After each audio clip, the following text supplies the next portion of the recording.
जय जौहर संगवारी मन। मैं हूं अंकित अग्रवाल। मैं हूं यहाँ का सीईओ हनुमान टायर रायपुर। और आज मैं आप लोगों के बीच में एक टायर का व्यापारी ना होके एक आपको आप साथियों को कैसे टायर खरीदते वक्त किन बातों का ध्यान रखना चाहिए, ऐसी बातों की एक अच्छी और विशेष जानकारियों के साथ आप लोगों के बीच में आज उपस्थित हुआ हूं।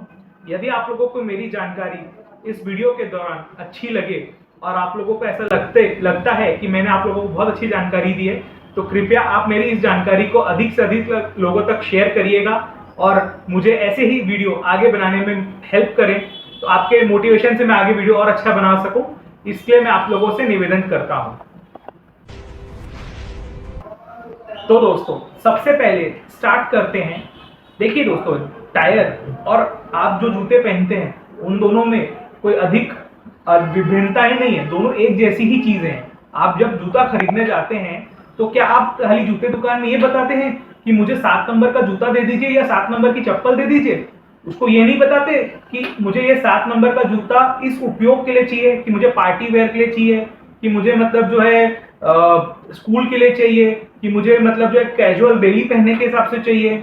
तो आप जब तक के कोई भी टायर दुकान में जब जाते हैं तो आप लोग जब सिर्फ टायर की साइज बताते हैं तो टायर की दुकानदार अपना सेल बढ़ाने के लिए क्या करते हैं, उस साइज में जो उनके पास उपलब्ध टायर होता है या जो सबसे उनके पास अवेलेबल टायर होता है वो उसी को आपको बताते हैं, पिच करते हैं और वो टायर को आप बेच देते हैं, चाहे वो सस्ता हो या सबसे महंगा हो। और आप लोग ये भी नहीं पूछते कि वो टायर का मुझे क्या उपयोग है, किस तरीके का फीचर है, क्या वो कंफर्टेबल टायर है, कि वो क्या कितना लाइफ देगा या वो कितना चल सकेगा।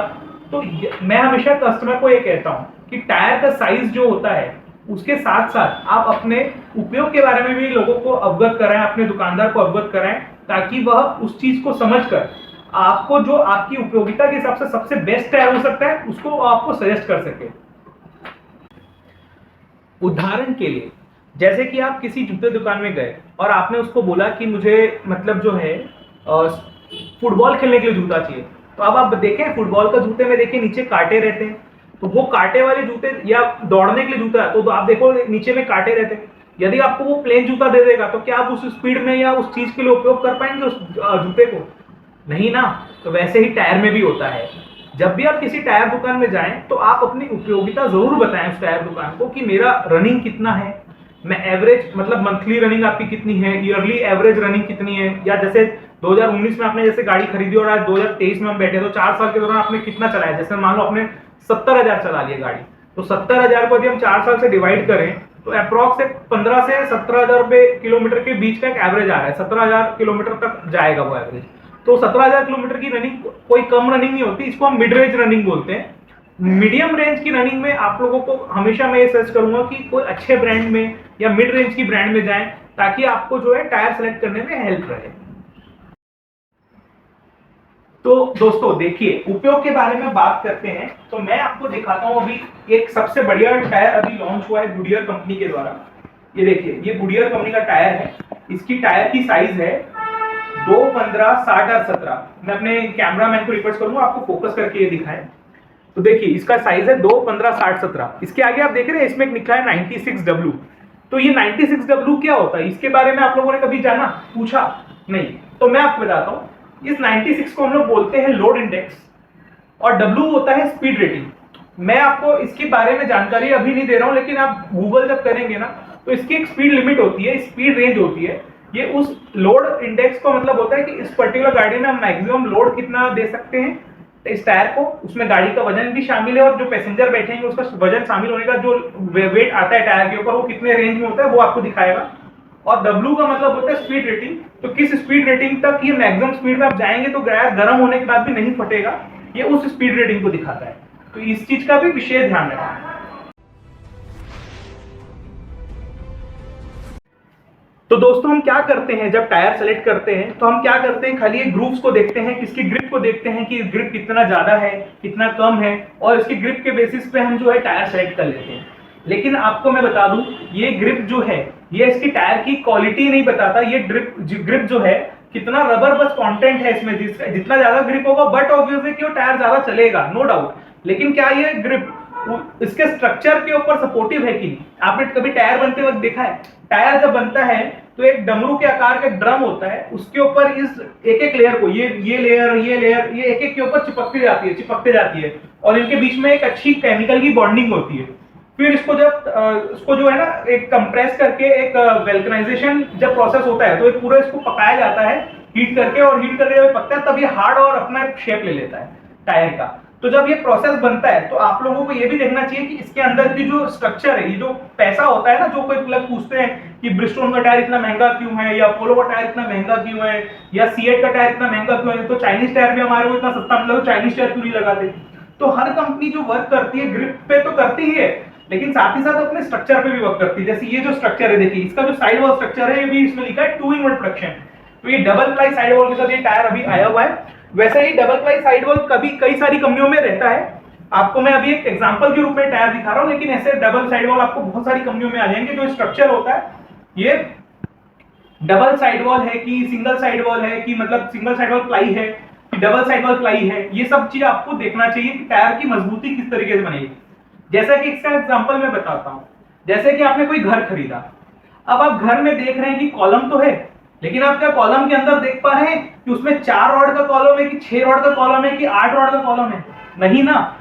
कॉलम जो उसने बना तो दिया, लेकिन आपको अब अच्छा मैं ये नहीं बोलता कि 4 रॉड कॉलम खराब है कि 6 रॉड कॉलम ज्यादा अच्छा है कि 8, हाँ जरूर से 8 कॉलम रॉड भी बहुत अच्छी चीज है, लेकिन जब 8 कॉलम का रॉड डाल रहे हैं तो आपने क्या देखा कि उसके जो ऊपर वजन आ रहा है, क्या वो वजन उस 8 कॉलम के रॉड के लायक है कि नहीं है, या 4 कॉलम का वजन आ रहा है तो वो गाड़ी उसके लायक है कि नहीं। तो ये चीज भी हमें देखनी चाहिए। मैं ये नहीं बोलता कि 4 रॉड का कॉलम घर बना दिया तो वो अच्छा नहीं है या वो बेकार है, आप इसलिए मैंने बोला कि आपका उपयोग देखिए। यदि आपको गाड़ी का रनिंग बहुत सिटी ड्राइव है और आपकी गाड़ी बहुत कम चलती है, तो आपके लिए लो स्ट्रक्चर का जो कम साइड वाला प्लाई वाला टायर भी है वो भी सफिशिएंट है आपकी गाड़ी के लिए। आपको सिर्फ ग्रिप को देखना है कि आपको लाइफ को देख के ग्रिप जो देखते हो चलाना है। तो मैं ये नहीं बोल रहा कि एक सिंगल साइड वॉल डाल दिया कंपनी ने वो खराब टायर है या बेकार टायर है, आपके उपयोग के लायक है कि नहीं वो तो देखिए पहले। चलिए अब आगे की जानकारी बता रहा हूं। आप लोगों ने कभी ये देखा है टायर की साइड वॉल पे क्या क्या लिखा रहता है? आप तो बस जाते हैं टायर खरीद लेते हैं, लगवा लेते हैं, उसके बाद आप कुछ देखते भी नहीं टायर को, क्योंकि आपको भाई आपका तो काम चल गया। लेकिन आज आपको मैं दिखाता हूँ कि टायर की साइड वॉल में क्या क्या लिख रहता है। यहाँ पे देखिए सबसे पहला लिखा है ट्रेडवेयर, और उसके आगे एक लाइन वो लिखा हुआ है, डिजिट लिखा हुआ है 380। ट्रेडवेयर का मतलब ये होता है 380, ये नंबर जितना हायर साइड पे होता है, इसका मतलब ये होता है कि जो आपका जो ट्रेड का जो रबर है वो उतना लेट से डेप्रिशिएट होगा, जितना हायर ये नंबर होगा उतना लेट से डेप्रिशिएट होगा। मतलब ट्रेड आपका बहुत हार्ड रबर का बन रहा है, इसलिए उसका नंबर जितना ज्यादा होगा उतना टायर लंबे समय तक चलेगा, लाइफ उसकी बहुत अच्छी रहेगी। तो ट्रेडवेयर को आप उस समय देखें जब आपका इसका ये इंडिकेटर आता है। मैं आपको ये देखिए इस टायर का दिखाता हूँ, ये ट्रेडवेयर का इंडिकेटर, और एक टायर मेरे पास और है मैं उसका भी दिखाता हूँ।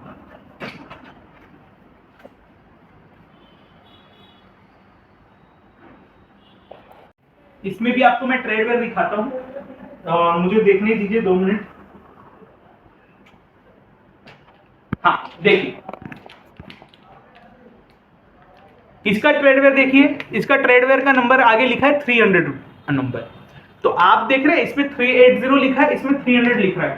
तो ये ट्रेडवेयर क्या है? ये ट्रेडवेयर वही चीज है जो मैं आपको बताना चाह रहा हूं कि ट्रेडवेयर जो नंबर इंडिकेटर होता है वो ये आपको इंडिकेट करता है कि इसमें रबर की लाइफ कितनी मिल सकती है, टायर कितना लाइफ देने वाला टायर है। बट ऑब्वियस है कि यदि टायर में लाइफ ज्यादा है या रबर की कंटेंट ज्यादा है, तो इसका मतलब ये है कि आपको अपना उपयोग देखना है कि यदि आपको रनिंग उतनी लाइफ ज्यादा हायर साइड पे है तो आपके लिए उपयोगी रहेगा, और नहीं है तो फिर आपके लिए उपयोगी नहीं है। तो आप अपना उपयोग देख के टायर लीजिए। उसके बाद आ जाते हैं, चलिए मैं टायर को अभी नीचे रख देता हूं, अभी वापस आ जाते हैं उसके आगे के कंटेंट पे। इधर पास में आएंगे, इधर देखेंगे आपको मैं दिखा रहा हूं ट्रैक्शन है, ये ट्रैक्शन का ए लिखा हुआ है, ए पॉइंट। इसी ट्रैक्शन में आगे में कई जगहों में टायर में बी लिखा रहेगा, कहीं पे आपको सी मिलेगा, कहीं पे डबल ए मिलेगा। तो ट्रैक्शन का मतलब ये होता है कि जब आप टायर को ग्रिपिंग हो रही है, जो टायर के साथ जो फ्रिक्शन मिल रहा है रोड को, वो कितना उसको पकड़ के चल रहा है। जब आप ब्रेक मार रहे हैं तो टायर कितनी जल्दी आपका चिपक के चल रहा है रोड के साथ, तो ट्रैक्शन जो है उसको दर्शाता है। तो आप ट्रैक्शन को भी देखेंगे कि ट्रैक्शन कैसा इस टाइप का है। एंड फिर उसके बाद लास्ट में देखिए टेम्परेचर दिखा रहा है, इसमें देखिए टेम्परेचर में भी लिखा है ए। तो टेम्परेचर में कभी किसी में ए आता है, किसी में बी आता है, किसी में डबल ए आता है। तो ये टेम्परेचर क्या दिखाता है कि जब टायर जब अपनी हाई स्पीड में काफी देर से रोल हो रहा है तो उसमें एक हीट जनरेट हो रही है, अंदर में एक गर्म हवा है, गर्म हवा एक्सपेंड होती है, हवा गर्म होकर एक्सपेंड होती है, तो टायर के साइड वॉल्स पे उसको प्रेशर पड़ता है। तो जब टायर की साइड वॉल्स पे सारा प्रेशर पड़ता है तो जो टायर होते हैं वो गर्म हवा जो है अपना एग्जिट पॉइंट ढूंढने की कोशिश करती है कहां से उसको हवा मिल जाए। कई बार ऐसा होता है कि वो इतनी एग्जिट पॉइंट नहीं मिलता तो टायर में इतना हवाई प्रेशर बन जाता है कि टायर 60 psi के प्रेशर में पहुंच जाता है और टायर बर्स्ट हो जाता है। तो जितना ही टेम्परेचर का रेटिंग बहुत अच्छा होगा इसका मतलब वो टायर बर्स्ट होने की संभावना है उतनी लेट से होगी। इसके अलावा यहाँ पे जो टायर पे है एक इंपॉर्टेंट पॉइंट जो में रहता है, इसमें रहता है सेफ्टी वार्निंग।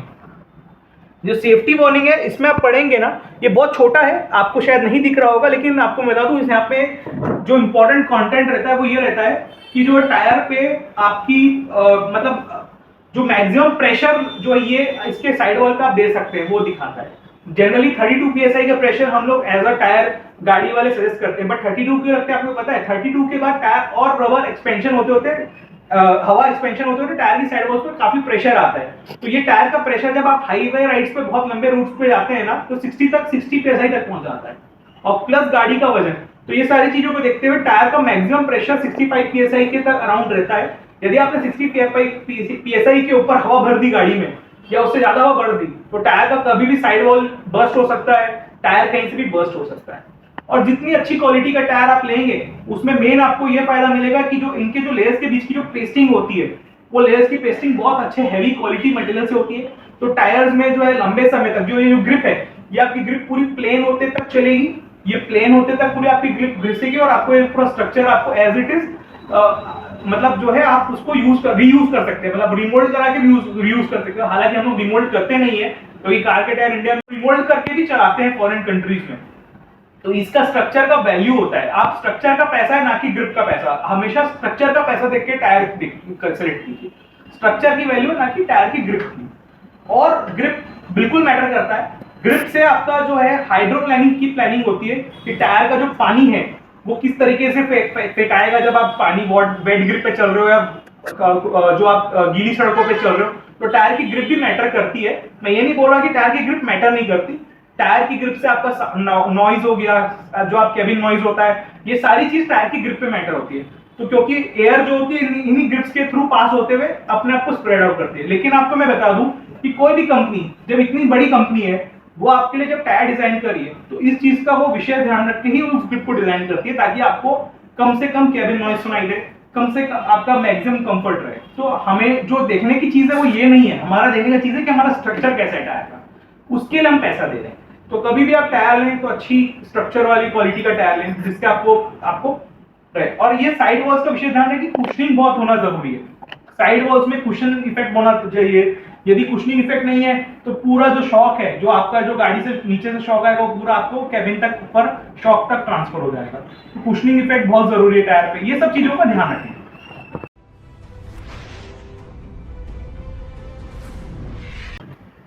दोस्तों इसके अलावा एक बहुत इंपॉर्टेंट पॉइंट होता है वारंटी पॉलिसी।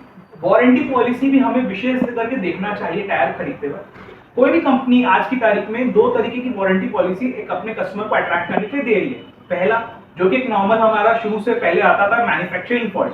अब टायर में मैन्युफैक्चरिंग फॉल्ट किस तरीके की आती है भाई, मैंने जैसे आपको बताया कि टायर एक ड्रम के ऊपर पेस्टिंग होके काफी लेयर्स की पेस्टिंग होके एक के ऊपर एक रबर की लेयर पेस्टिंग होते होते बनता है। फिर उसके बाद उसमें ग्रिप की कंप्रेसिंग होती है, फिर कंप्रेस होके ये प्रॉपर पकाने से आपको टायर मिलता है। लेकिन जब आपको ये मिलता है, जब ये टायर पे जब हो सकता है कि लेयर की पेस्टिंग के दौरान कोई केमिकल ऐसा यूज हुआ हो जो हाई टेम्परेचर में जाके जल्दी अपने आप को लूज कर देता है। आप भी जानते हैं कि गर्म होने से कोई भी चीज एक्सपैंड होती है, तो जब गर्म होने से एक्सपेंशन होता है तो केमिकल के मॉलिक्यूल दूर दूर भागते हैं आपस में, तो वो दूर भागते हैं तो वो मतलब जो है उसकी पेस्टिंग उखड़ जाती है। तो बीच में एक लेयर का सेपरेशन आ जाता है, एयर का सेपरेशन आ जाता है, या बनते वक्त दौरान कोई डिफेक्ट रह जाता है। तो ये सब डिफेक्ट तो हर कंपनी आपको अगले 5 इयर्स तक, कुछ कंपनियां जैसे एमआरएफ 6 साल तक दे रहा है, तो हर कंपनी अपने अपने अनुसार अपने कस्टमर को दे ही रही है। बट मैं आपको बता दूं आज की तारीख में जो मैन्युफैक्चरिंग फॉल्ट की जो शिकायतें हैं ना, ये 100 में से 80 टायर्स में ना के बराबर है। 20% 10% आज भी है। लेकिन मैं आपको बता दूं ये शिकायत आपको मैक्सिमम मिलेगी ओईएम चैनल्स पे। ओईएम चैनल समझते हैं, ओईएम चैनल होता है कि एक चैनल आपने जो होता है वो होता है कि गाड़ी जो जब बल्क में आप जब कोई गाड़ी कंपनी के शोरूम से निकलती है तो वहां पे वो परचेजिंग जो टायर की होती है वो चैनल होता है, और जो चैनल पे हम डीलर बैठे हैं या हम जैसे टायर के दुकानदार बैठे हैं वो होते हैं आफ्टर मार्केट चैनल। तो ओईएम के चैनल्स के जो टायर होते हैं ना, इनमें ये डिफेक्ट जरूर से आता है, क्योंकि कई बार क्या होता है कंपनी इतना बल्क में परचेजिंग करती है और कई बार इतना प्रेशर हो जाता है टायर कंपनीज को सप्लाई करने का कि वहां पे वर्कमैनशिप इशू आ सकते हैं। लेकिन आफ्टर मार्केट में ये प्रेशर काफी कम रहता है, और क्योंकि आप जो कॉस्ट में वहां पे वो परचेजिंग कर रही है आप उससे बहुत हायर कॉस्ट पे करके खाली टायर परचेज करें आफ्टर मार्केट में, तो डेफिनेटली कंपनी इन सब बातों का विशेष ध्यान रखती है, उस क्वालिटी को एक अच्छे लेवल तक लेके जाती है। लेकिन आजकल एक इंपॉर्टेंट प्रॉब्लम और आती है, टायर आप हवा में तो चला नहीं सकते, टायर चलता है किस पे, टायर चलता है रोड पे, और रोड पे इंडियन गवर्नमेंट की आप तो जानते ही हैं, इंडियन गवर्नमेंट है, काफी प्रयास तो कर रहे हैं हमारे मोदी जी अच्छी रोड बनाने का, अच्छी सड़क बनाने का, लेकिन कुछ तो लिमिटेशन है ना भाई। आज सड़क बनेगी तो खराब भी होंगी, तो जब खराब सड़क पे आप हाई स्पीड पे चला रहे हैं तो रोड पे कभी पत्थर, कभी गिट्टी, कभी बोल्डर्स, कभी कोई कंक्रीट का आ जाता है, कभी लोहे का कुछ हो जाता है, वो टायर पे अचानक से इतनी हाई स्पीड से पड़ता है कि टायर पे कट लग जाता है। अब कोई कस्टमर बोलता है भैया मेरा तो टायर फट गया, अरे भाई फटने और कटने में डिफरेंस है। फटता क्या है, फुग्गा फटता है, फुग्गा कब फटता है, जब उसमें हाई प्रेशर डाली जाए, अंदर में हवा की प्रेशर जाए तब वो टायर फटता है, तो अंदर से बाहर की तरफ फटेगा। और कट कब लगेगा, जब कोई भारी चीज से अंदर में आप मारोगे तो कट लगेगा। तो आपको ये नहीं पता कि फटता कब और कटता कब है। आप कभी भी अपने टायर का जब भी ऐसा कोई डिफेक्ट आए तो देखिए कि टायर का जो रबर का जो वो है शेप किस तरफ मुड़ा है, अंदर की तरफ मुड़ा है कि बाहर की तरफ मुड़ा है। जब बाहर की तरफ वो मुड़ा हुआ है तो डेफिनेटली वो फटा हुआ है, और जब अंदर की तरफ है तो कट गया है। और कटा हुआ टायर को कभी फटा हुआ नहीं बोलते, और मैक्सिमम केसेस कस्टमर अपनी गलती मानता नहीं है, वो ये बोलता है कि मेरा टायर फट गया है, टायर बेकार है, टायर बेकार क्वालिटी का दिया है। अरे भाई टायर कंपनी बेकार क्वालिटी का टायर नहीं दे रही है। आप अपने मोबाइल फोन की स्क्रीन को भी छोड़ते तो कई बार बच जाता है, लेकिन जब जोर से मारेंगे तो टूटेगा ही ना। तो टायर है भाई, रोड पे चल रहा है, जब किसी चीज से जोर से टकराएगा तो टूटना ही टूटना है, उसको स्वाभाविक सी बात है वो टूटेगा ही। तो आपको जो है उस समय उस वारंटी पॉलिसी को देखिए कि जब नई गाड़ी जब आप शोरूम से खरीदते हैं तो उसमें टायर इंश्योरेंस करके पॉलिसी जरूर से कवर कराएं, क्योंकि नई शोरूम वाले टायर्स पे आपको जो है अनकंडीशनल वारंटी क्लेम्स नहीं मिलती। तो उसमें आपका यदि टायर कंपनी से इंश्योरेंस है, यदि आपने इंश्योरेंस से टायर का एड ऑन लिया है तो आपको टायर का कवरेज वहां से मिलेगा। और जब आफ्टर मार्केट आप हमसे टायर खरीदते हैं तो ये देखिए कि आपको अनकंडीशनल वारंटी उस पर कवर्ड है कि नहीं है। मैं ये नहीं बोलता कि अनकंडीशनल वारंटी से टायर की क्वालिटी बेकार हो गई या बेकार है, नहीं है तो टायर बेकार है। ये कस्टमर फ्रेंडली पॉलिसी है, इसको हर कंपनी अभी दे रही है ताकि वो कस्टमर उनकी तरफ अट्रैक्ट हो सके और उनका टायर यूज करे। तो आप अनकंडीशनल वारंटी का पूरा जो भी जानकारी है उसको समझे, अपने नियरेस्ट डीलर के पास जाके, और उनसे समझकर ही फिर उस टायर को लेना चाहे तो ले, नहीं लेना चाहे तो आपकी मर्जी। बाकी अनकंडीशनल वारंटी का ये फायदा होता है कि जब टायर में कट लग जाता है तो जितना रबर घिसा है उसका प्लस कंपनी चार्ज करेगी आपसे नया टायर, और नया टायर आपको रिप्लेस कर देगी। जब डेप्रिसिएशन कॉस्ट देके आपको नया टायर रिप्लेस हो जाता है। लेकिन ये पॉलिसी सिर्फ शुरुआत के 2 साल, किसी कंपनी में 3 साल या 50% या 60% घिसने के पहले तक ही गिफ्ट की मिलता है। तो इस विषय को विषय ध्यान करके ही आप अपना अनकंडीशनल वारंटी का भी पता करें। दोस्तों इतना सब होने के बावजूद भी ये इसका मतलब ये नहीं कि आपका टायर आपने खरीद लिया है तो टायर अच्छा ही चलेगा, टायर आपको अच्छा ही मतलब उसको चलना ही पड़ेगा, ऐसा कुछ भी नहीं है। आपको टायर का केयर एंड मेंटेनेंस भी बहुत जरूरी है, और केयर एंड मेंटेनेंस में सबसे ज्यादा जरूरी आता है सबसे पहला व्हील अलाइनमेंट एंड दूसरा व्हील बैलेंसिंग। अब आप लोग पूछेंगे व्हील अलाइनमेंट और व्हील बैलेंसिंग होता क्या है, तो मैं आपको बता दूं। ये चक्का ऐसा टेढ़ा है, ये एक्सल पे अटैच्ड है, तो जब मैं इसको सर्कुलर मोशन में घुमाऊंगा, इंजन से घूमेगा, तो ये जिस डायरेक्शन में है उसी डायरेक्शन में घूमेगा ना। यदि ये सीधा रहेगा तो ये सीधा घूमेगा, यदि ये बाहर की तरफ रहेगा तो ऐसे बाहर की तरफ घूमेगा। एक्सल तो मेरा फिक्स है, तो जब आपका स्टीयरिंग जब आप सीधा पकड़े हो तो एक्सल की पोजीशन और ये इसकी एक्सल की पोजीशन हमेशा स्ट्रेट होनी चाहिए, ताकि स्टीयरिंग का जब सेंटर पोजीशन रहे तो ये भी चक्का आपका स्ट्रेट चले। यदि ये नहीं रहेगा तो चक्का कैसा, एक तरफ या तो गाड़ी आपकी पुल करेगी या गाड़ी एक तरफ से शेयर प्रेशर आएगा, आपने स्टीयरिंग से पकड़ के रखा है गाड़ी को जकड़ते हुए और गाड़ी को आप सीधा चला रहे हैं और गाड़ी का चक्का घूम कैसा रहा है, ऐसा घूम रहा है, स्टीयरिंग पे आपके हाथ में प्रेशर भी पड़ रहा है और चक्का भी टेढ़ा घूम रहा है, तो ऐसे में क्या होगा, चक्का में जल्दी घिसने का संभावना होगा, तो चक्की आपका बहुत जल्दी से वेयर आउट होगा। या फिर चक्का ऐसे एक तरफ झुक के चल रहा है जिससे मैंने दिखाया, या ऐसा बाहर की तरफ झुका हुआ है, तो चक्का एक तरफ से चाटेगा, जैसे यदि अंदर की तरफ झुका होगा तो ये काफी अंदर की तरफ से चाटेगा, यदि बाहर की तरफ झुका होगा चक्का तो बाहर की तरफ से जाएगा, क्योंकि ये पूरा सिस्टम जो होता है सस्पेंशन पे बेस्ड है, और सस्पेंशन आप गड्ढे में चला रहे हो, रोड पे चला रहे हो, ब्रेकर्स पे चला रहे हो, तो डेफिनेटली प्रॉब्लम्स आनी ही आनी है। तो रेगुलर व्हील अलाइनमेंट चेकअप बहुत जरूरी है टायर की केयर एंड मेंटेनेंस के पार्ट में। हर 5000 किलोमीटर में आपको व्हील अलाइनमेंट चेकअप कराने के लिए अपने नियरेस्ट व्हील अलाइनमेंट स्टोर पे जाना चाहिए, और हर 10,000 किलोमीटर में व्हील बैलेंसिंग कराना चाहिए। अब व्हील बैलेंसिंग क्या होता है, इसको हम लोग को सबसे पहले जब नया टायर इंस्टॉल करते हैं तब तुरंत कराना चाहिए, और जब आप उसके हर 10,000 किलोमीटर व्हील बैलेंसिंग कराते रहना चाहिए। व्हील बैलेंसिंग कराने के फायदे क्या होते हैं, जब आप हाई स्पीड में रोल करते हैं तो गाड़ी का जो घिसावट होता है चक्का वो इक्वल नहीं होता हर तरफ से, वो कुछ पोर्शन पे ज्यादा होता है, कहीं पे जो ब्रेक मारते वक्त तो जो कांटेक्ट पे आ रहा है वो ज्यादा घिसता है, जो कम मारते हैं वो कम घिसता है। तो उससे क्या होता है, इसकी गाड़ी की जो सेंट्रीफ्यूगल फोर्स है, जो बाहर की तरफ फोर्स आनी चाहिए जिसकी वजह से उसको एक पकड़ के मिलनी चाहिए, वो नहीं मिल पाती। तो जब वेट्स इसमें बैलेंसिंग वेट्स जो क्या करते हैं, जो डालते हैं बैलेंसिंग ना, वो सेंट्रीफ्यूगल फोर्स को बैलेंस करता है, वो जो बाहर की तरफ फोर्स आ रहा है उसको बैलेंस करता है ताकि गाड़ी इक्वल नहीं, तो वरना आपकी गाड़ी एक वाइब्रेशन फील करने लग जाएगा, बहुत लंबे हाई स्पीड में आप चलाएंगे, चक्के बहुत अच्छे होंगे लेकिन गाड़ी के टायर आपको गाड़ी में वाइब्रेशन फील होगा। तो उस वाइब्रेशन को कंट्रोल करने के लिए आपको व्हील बैलेंसिंग करनी चाहिए। तो ये दोनों चीजें बहुत इंपॉर्टेंट। इसके अलावा टायर का एयर प्रेशर रेगुलर मेंटेन करें, नाइट्रोजन डलवाते रहे टायर्स पे ताकि टायर की जो हवा है अंदर की वो ठंड की वजह से ठंडी रहे, जल्दी से एक्सपैंड ना करे। आप भी जानते हैं एयर पे ऑलरेडी 73% नाइट्रोजन है, और जब हम नाइट्रोजन डलवाते हैं तो 99% प्योरीफाइड नाइट्रोजन डलवाते हैं। एयर और नाइट्रोजन में सिर्फ यही फर्क है कि इंप्योरिटीज रहती है एयर में और नाइट्रोजन प्योर रहता है। नाइट्रोजन के मॉलिक्यूल्स बड़े होते हैं, तो नाइट्रोजन क्या होता है ना, धीरे से एक्सपैंड होती है, तो उसको टाइम लगता है गाड़ी को मतलब टायर को फैलने में, हवा को फैलने में टाइम लगता है, इस वजह से टायर नाइट्रोजन में रहते हैं, टायर कम फटते हैं गर्मियों में, हमेशा इसलिए बोला जाता है कि नाइट्रोजन डाला था। तो दोस्तों ये सारी जानकारी जो थी, मुझे जितनी मेरे एक्सपीरियंस था 10 साल का अभी तक मैंने एक्सपीरियंस लिया है टायर इंडस्ट्री में, और उसके पहले भी मैंने अपने फादर से काफी कुछ सीखा है, अपने चाचा से काफी कुछ सीखा है, तो वो एक्सपीरियंस को मैं आज आपसे साझा कर रहा हूँ। आपको मेरी नॉलेज अच्छी लगे तो मुझे जो है और हिम्मत दीजिएगा, आप लाइक एंड सब्सक्राइब कीजिएगा हमारे चैनल को, और इसे आगे जितने लोगों तक आप पहुंचा सके उन्हें शेयर कीजिएगा। ऐसे ही एजुकेशनल वीडियोस में आपको रोज ऐसे छोटे छोटे कंटेंट्स में आपको आगे भी बनाता रहूंगा, पेश करता रहूंगा। आज के लिए धन्यवाद, नमस्कार, जय हिंद, जय भारत, जय जवाहर छत्तीसगढ़।